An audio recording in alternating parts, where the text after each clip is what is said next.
Welcome to The Line. Albuquerque City Councilors voted 5-4 Monday night to reduce penalties for possession of small amounts of cannabis. Now, currently, the misdemeanor crime of possession an ounce or less of marijuana carries a punishment of 15 days in jail or a $50 fine. Second offense is a lot more than that. Now, if Mayor Tim Keller approves the ordinance, the punishment will drop to a $25 citation in no jail time. Here to talk about this and other topics of the week are our Line opinion panelists. Former House Minority Whip Dan Foley is here. Tom Garrity of the Garrity Group PR is with us.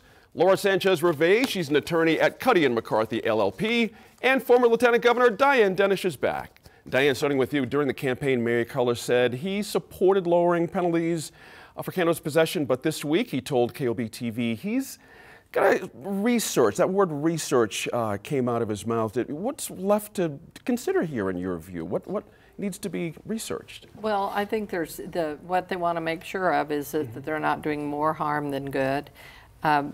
Traditionally, the laws that are in place affect poorer communities more harshly, people of color. Right. I think he wants to make sure that they're not setting something in motion that might be more harmful to them. I also think that around the country and in New Mexico, we have a hodgepodge of laws. Everybody's looking to how do we create some kind of consistency. That's right. Certainly New Mexico's not going to be in line with the federal laws with the new Attorney General. However, we're going to have a new governor. It's going to take a different view than the current governor, I'm almost certain. So I think there's a lot of things to be considered. My guess would be that he was going to do what he said in the campaign and probably end up signing it.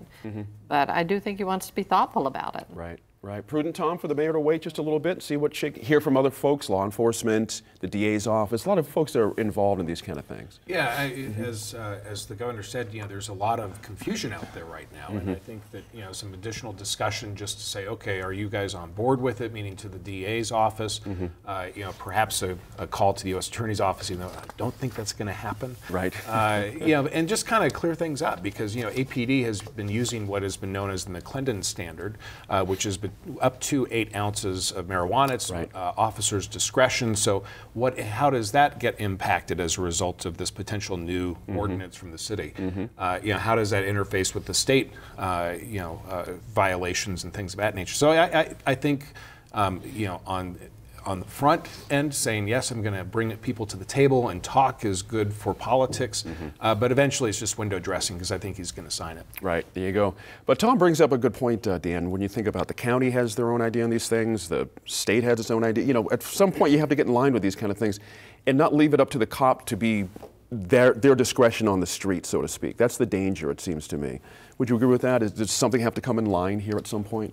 Not necessarily. I haven't been a fan of mandatory sentencing, so I think letting officers have a little bit of discretion about the situation that they're in, I think would be helpful. I think the problem arises when we start having that cross-jurisdictional. Are you in the county or are you in the city? Are you on the freeway? Are you? No, that's where I think some of these problems arise. Look, there's no doubt whatsoever that, in my opinion, the decriminalization of marijuana is moving forward fast. It should be moving forward fast. It's proven that this stuff isn't any more harmful for you than alcohol or cigarettes. And, this stuff is just this unrealistic prohibition on something that should be out there that the state could generate an unbelievable amount of revenue. The cities can, the counties can. It's going to happen. Yep. It's going to happen. Talk about that in a minute. We see what's going on with our neighbors to the north.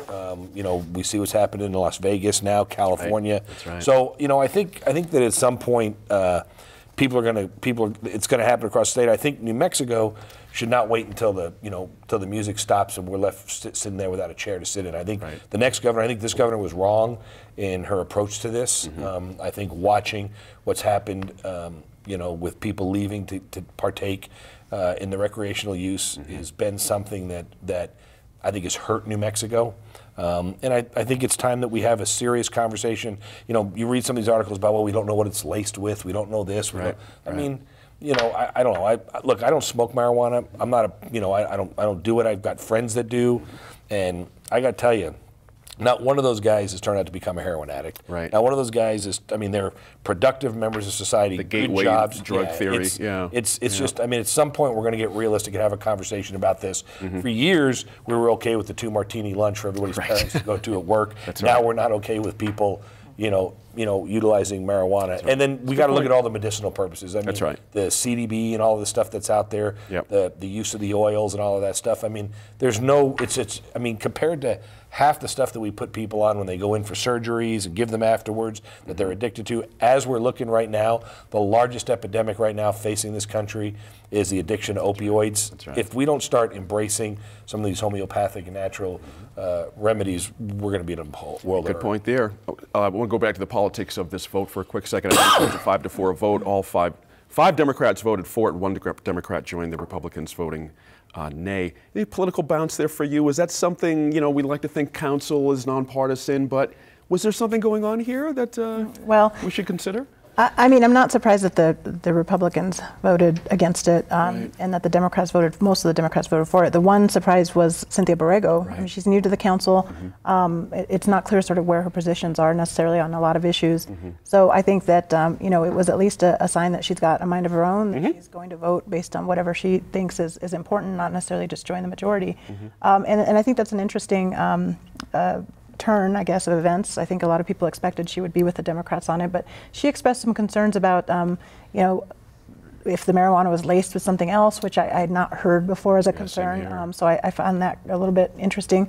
But in general, it sounds like there's support for it, and certainly it was something that Mayor Keller talked about on the campaign trail, and a lot of his supporters have been for this action. I think there is confusion, back to what Tom said. People sort of around marijuana think about, because there's been so much in other states about recreational marijuana and making it legal, that they think of this as legalizing it. It's actually not, it's decriminalizing it, which means that there's more discretion for the police officers on whether they actually issue a ticket. My thought process is probably, you're going to see when people get charged with it, they're getting charged with a number of different citations in a larger incident, probably not just for that one indiscretion that's happening. And that's probably what we'll end up seeing from police officers. Let me stay with something Laura brought up, Tom, Ms. Borrego.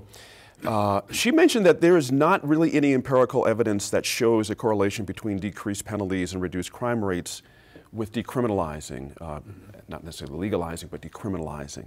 Does she have a point there? Is there something still out there we need to study about this that we just don't know? I think there are a lot of convenient political arguments that are being made, this being one of them. On the other side of the aisle, Councilman Davis, Pat Davis, indicated that there's a huge backlog of marijuana citations that's preventing people from investigating the rape kits, from investigating cold cases and property crime. So I think that people are creating arguments to support their particular cause, not necessarily backed up by research. That's a good point there. Lieutenant Governor, you think about all things are, can't do anything in isolation. We have the feds you mentioned. There's looking to have a sit down some states with Jeff Sessions to talk about this kind of thing, to get some kind of cohesion here.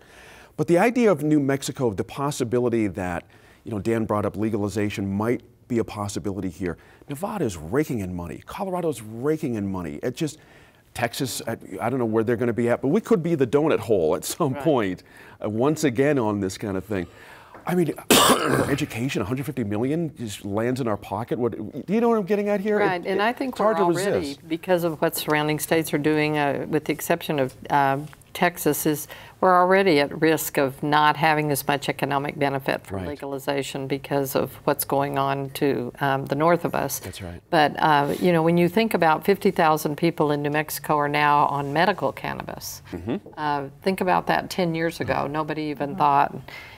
In fact, some of our people that served in government that were anti are now in the business of providing medical cannabis. Locally, you're right. Darren White and Duke Rodriguez and various people that were against any kind of. But I think that what a difference a day makes. I know. Yes, please. The bigger point is that for the likely short-term future, we're going to be out of sync with the feds, for sure. We may not be out of sync with the federal laws, but we're going to be out of sync with the federal administration for some time to come. And I think that's really where states are going to, maybe a sit down with Jeff Sessions will give them some direction. Right. But that's just another, what I would call unfunded mandate for cities and states to figure out about how do we do this. That's right. It also hopefully will have a better impact on how many people we actually have in jails, you know, people that are maybe not experiencing multiple citations, but maybe they've been picked up more than once with, you know, the... Let me ask you this. As you know, San Francisco made an interesting move to wipe off the records, those who had been arrested for marijuana charges, going back some number of years and letting folks just have a clean chance at life. Would you support something like that as well? I think that that's probably the next step for many people, because it's very much like, you know, committing a crime as an adolescent and that being on your record forever. That's right. Once it becomes more and more acceptable or even legal in the state you live in, why not give people a clean bill of health? That's right. But I think Laura made the best point that many times some people, it may be the open door to, they may be suspected of many other crimes, real crimes, not just recreational use or having a little bit of marijuana. Right. And we don't have to all smoke it, you know, Dan. We can have it in brownies and candy.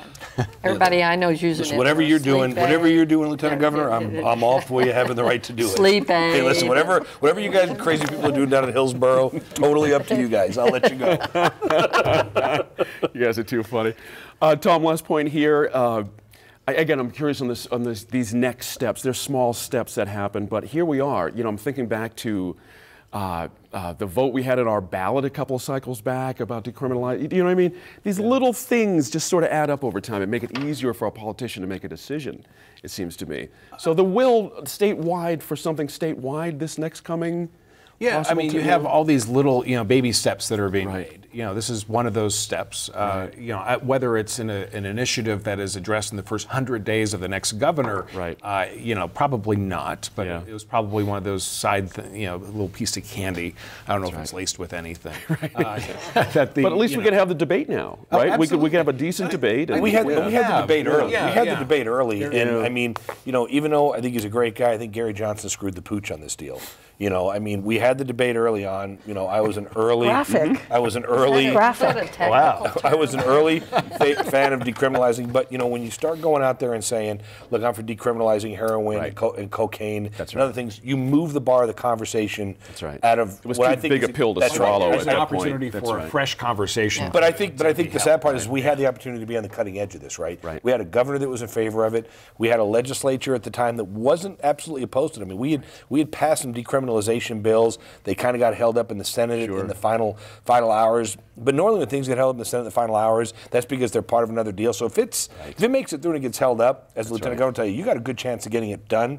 But I think once that conversation turned to, oh, we should be legalizing everything and doing all this stuff, I think we squandered the political capital, and we went from being in the forefront of this conversation to now we're going to be the Johnny-come-lately to the situation. I'm glad you mentioned that. There was some history here of our conversation that needs to be rebooted, so we'll see what happens. He's the first governor in the country to have this serious conversation. I mean, he was in these studios on CNN and Fox News because he was the first governor to say we're going to do this, and we made one to be one of the last states to actually do it. Isn't that funny how the football bounces? That's right. I'll have to end that there. When we come back to the line, we'll look at how financial troubles in UNM's athletics department may jeopardize funding for the whole university.